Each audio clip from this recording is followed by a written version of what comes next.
بواقي التلاجة بتاعتنا هنعمل صينية القمر دي. احلى صينية توفير ممكن تعمليها، تمشي معاكي فطار غدا عشاء، هتقوم بكل الوجبات بتاعتك. اول حاجة كده معايا طاسة على النار فيها معلقة زيت كبيرة كده ومعلقة سمنة حلوة، نسيحهم الاتنين على النار معانا. اول ما يسيحوا كده هنزل عليهم ببصلتين اتنين مقطعاهم قطع كبيرة بالشكل ده، وهشوحهم على النار كده عالية لحد ما ياخدوا اللون الذهبي الحلو اللي احنا بنحبه ده.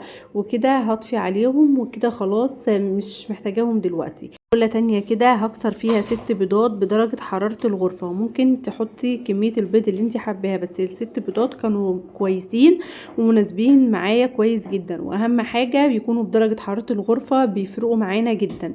وهنزل عليهم بمعلقة كبيرة كده من الفلفل الاسود، وهنزل كده بمعلقة كبيرة من الملح، وهنزل كده بمعلقة من الكمون ومعلقة من الكزبرة الناشفة. دي التوابل بتاعتي، فلفل اسود كمون كزبرة ناشفة. وهقلب كده البيض بالتوابل دي، هضربهم كده ببعض كويس. بعد ما ضربت البيض كويس جدا كده هجهز بقى الخضار بتاعي. معايا كده طبق فلفل الوان احمر مع اصفر مع اخضر، واللي مش متوفر عادي ما نحطهوش.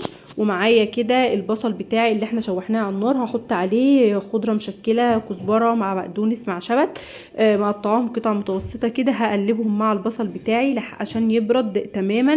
ما ينفعش نستخدمه وهو سخن عشان ما يسويش البيض بتاعنا. وكده طبعا انتوا عرفتوا احنا هنعمل ايه. ومعايا معلقتين زيت كبار حلوين كده، وممكن نستبدلهم بالسمنه عادي، بس بالزيت بتكون خفيفه قوي وحلوه. وهنزل كده بالخضره بتاعتي والبصل اللي انا قلبتهم مع بعض على البيض والفلفل الالوان بتاعي والتوابل اللي احنا حطيناها. طبعا كده انتوا عرفتوا احنا هنعمل ايه. هنعمل احلى صينيه عجه، صينيه كده توفير وقمر، مع كوبايه من الدقيق هننخلها كويس جدا، ما نكترش عن كوبايه دقيق، يعني كوبايه الا ربع من الدقيق كده، مع معلقه كبيره من البيكنج باودر. ممكن نستبدل بيكنج باودر لو متوفر بيكنج صودا، الاتنين هيدونا نفس النتيجه. اللي متوفر عندك حطيه. ومعايا كده كوبايه ميه، هاخد منها كده حوالي نص كوبايه او ربع كوبايه على حسب ما انت حاسه المقدار بتاعك محتاج ايه.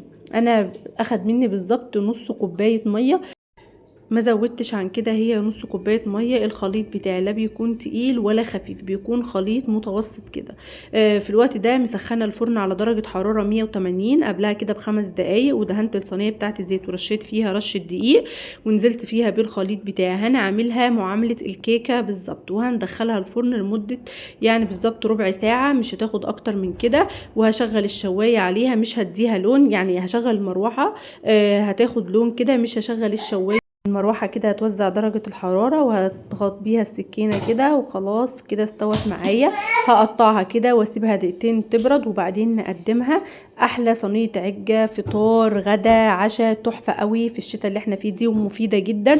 وعلى فكرة صحية. انت لو عايزة تستبدليها بدقيق الشوفان ممكن تحطي عادي دقيق الشوفان وتستبدليها كده، وتبقى صحية وتاكليها في الدايت عادي، لان كل المكونات فيها طبيعية، وخضار وبيض وكالسيوم كده. اكلة مفيدة جدا، فيها كالسيوم وبروتين وحلوة قوي، وفلفل الوان وجميلة قوي. احلى صينية عجة ممكن تعمليها ببواقي التلاجة اللي موجودة عندك، ممكن تعمليها بيها. خطيرة قوي، وطعمها طري كده من جوه وحلو. لو ولادك ما بياكلوش البيض بالطريقة دي هياكلوه، هيستفيدوا بيها.